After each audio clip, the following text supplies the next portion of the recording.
Good morning, students. This video is for the elective paper Environmental Education. This is the first unit, Nature and Scope of Environment and Environmental Education. So in this video we will learn about the nature and scope of environment, the meaning and importance of environment and environmental education. First we will see the meaning of environment. Environment is nothing but the surrounding.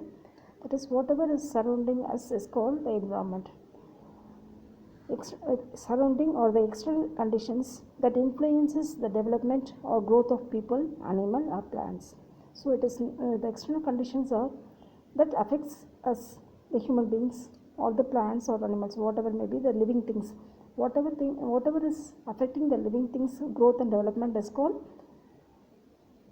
environment. Okay, the first definition said by Anastasia, the environment is everything that affects the individual except his genes. That is, there are certain qualities that are affected by our genes. That is, we get some characteristics, some qualities from our parents from as a genetical order. So, other than that, there are other things that affect our personality. So, whatever is being affected by the situation is called the environment. So, other than the genes, we get certain stimulation from outside world, that is called environment. Environment is everything that affects the individual except his genes. So second definition, T.D. Eliot, environment is the field of effective stimulation and interaction for any unit of living matter. So that is we get more stimulation and we interact with the stimulation. So whatever the stimulation or interaction that we get from outside us is called environment.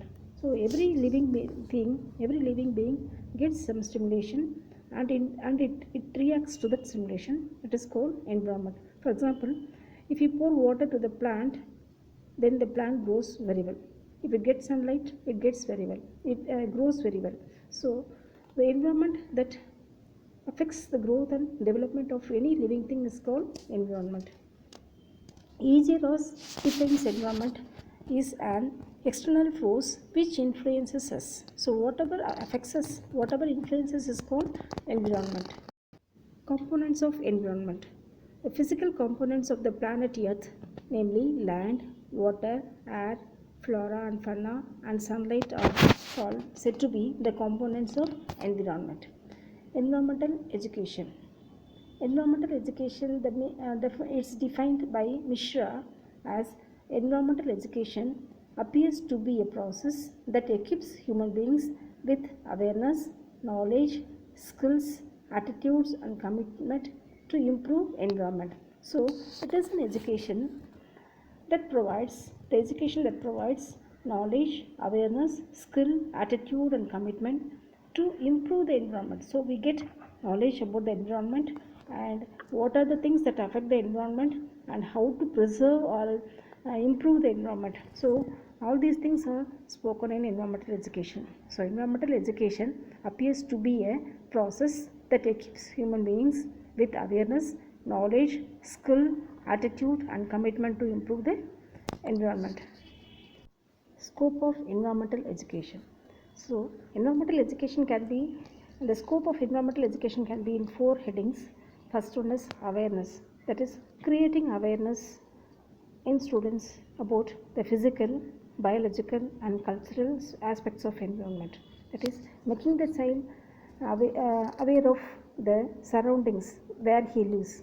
So it is about the biological, it may be about the biological situations or physical or cultural aspects, whatever aspects may be, whatever is surrounded by the child is said to be the child should get the awareness about the surrounding. And then whatever the awareness is being created, that should be connected to the real life situation. So it is not the bookish knowledge that the child should get that, but we should make him to realize that whatever is studied in the book is in real life situation. So and there are some for example, there are some environmental problems that can be location specific, that is it may be particular in one particular space, it is not common to all. So the child should know the real life situation, what are the problems and how the problems can be solved. So next one is conservation. So environmental education should say not only create awareness among the students and link it to the life situation, but it also should teach the child how to conserve the environment. And then the fourth is sustainable development. So sustainable development is making the child to feel the problems and how to conserve, and the child should know there are natural resources which are around us, and they can be extinct one day, and that resources can be used in a proper way so that it can be used for future use. So whatever resources is available is finite. It is going to finish one day. So the child should know how to use the resources in a proper way without wasting it. Okay, this is the called sustainable development. And then the environment should be considered in its totality, and that is natural and man-made. So the child should be taught about the total environment, not only the natural environment but also man-made environment like technological and social. And environmental education should be a continuous process.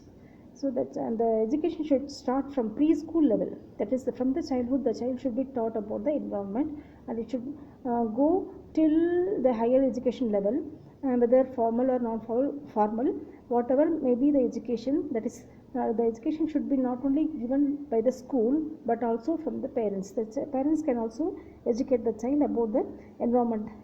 Okay, so environmental education should start from preschool age to higher education level. It may be formal or non-formal. So that is, we should create awareness among the students. It is not only the responsibility of the schools to give education, but maybe the mass media, TV, radio, and there are more mass medias are there. So it is their responsibility to educate the child about the environment. And environmental education should adopt an interdisciplinary approach. That is, it is not science, it is also social. So we should have that interdisciplinary approach. So whatever subject we may teach, we should include the environmental problems inside it. And then the child should have the insight about the environmental conditions in other countries too.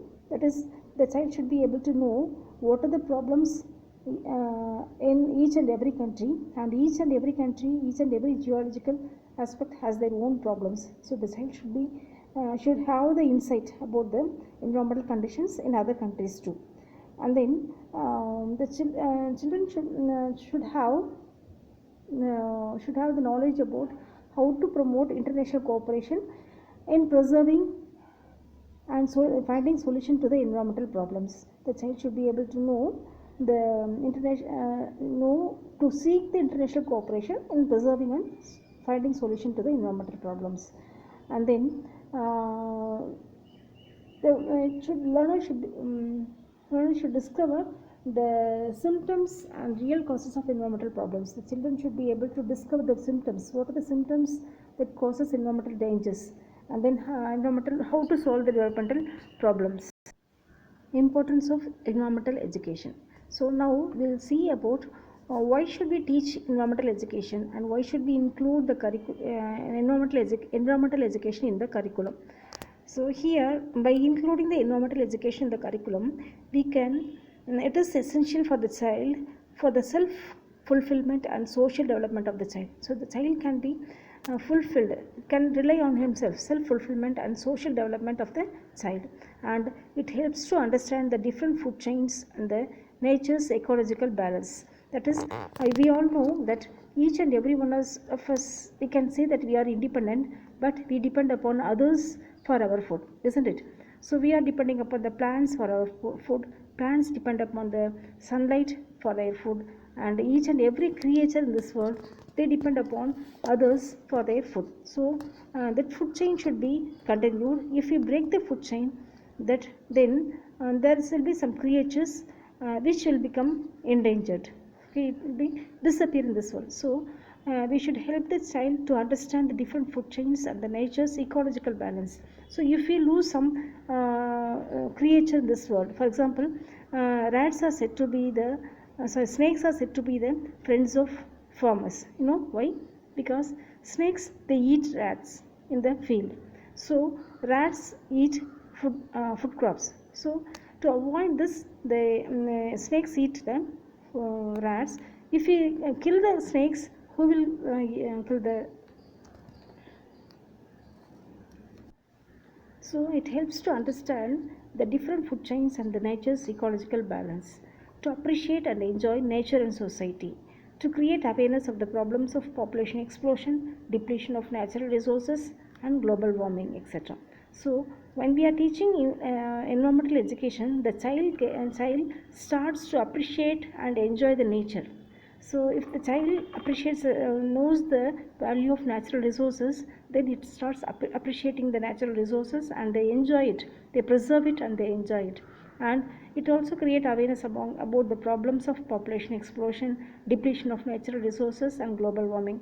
For example, if you go on using the natural resources in a improper way, then one day the natural resources will get extinct, then we will not get any resources to live upon. Okay, so depletion of natural resources should be avoided, and population, so there are many problems that are created due to the population explosion, overpopulation. For example, if you are having population explosion, it leads to urbanization. So urbanization leads to more environmental problems, and it also leads to global warming. Objectives of environmental education. So it creates awareness of environment and sensitivity to the total environment and its allied problems. So environmental education creates awareness about the environment and to be sensitive to the environmental problems. So environment and its allied problems. For example, global warming, greenhouse effects, so and ozone layer depletion. So it creates awareness about the environment, and it makes the people to be sensitive to the problems. And through environmental education, children acquire knowledge and variety of experiences of the environment and associate problems. So children get knowledge and variety of experiences through the environmental education, and develop understanding of structure, process, and problems of environment, interdependence of environmental components. So here the child understands the about food chain, food web, and it's about the problems that we are facing every day, and the causes for the problem, and the root cause, and how to remove the problems, how to solve the problems. So develop understanding of structure, process, and problems of environment, and interdependence of environmental components. Helps in acquiring skills for identifying and solving environmental problems. So through environmental education, children acquire the skill of identifying the environmental problems and how to solve the problems. Develop attitudes and values concerning environmental issues, and to protect and improve environment. So here the child develops attitude of concerning environmental issues and how to protect and how to improve the environment. So this attitude should be developed in the child to preserve and protect the environment and to improve the environment. This attitude should be developed. Provide opportunity for active participation in solving the environmental problems. So through environmental education, children get this opportunity to solve the environmental problems and develop ability for evaluating environmental problems. So the children learn what are the pollutions, what causes the pollution, how to solve the pollution. So the children get the ability to find solutions to the problems. So next topic is environmental education at different levels. So through education as we said earlier, environmental education should start from preschool level to higher education level. Here we have some parameters that should be given to this education. So at the primary stage, primary education, awareness of environment. So the awareness of environment should be given. In the secondary education, relations for real life situations of environment. So what is the relationship between the environment and real life situations? That should be given to the children. Then higher secondary education, conservation of natural resources of environment. So how to conserve the natural resources should be taught to them at the higher secondary level. College or university level, sustainable development by solving problems of environment. So how to solve the environmental problems and how to have sustainable development. Thank you.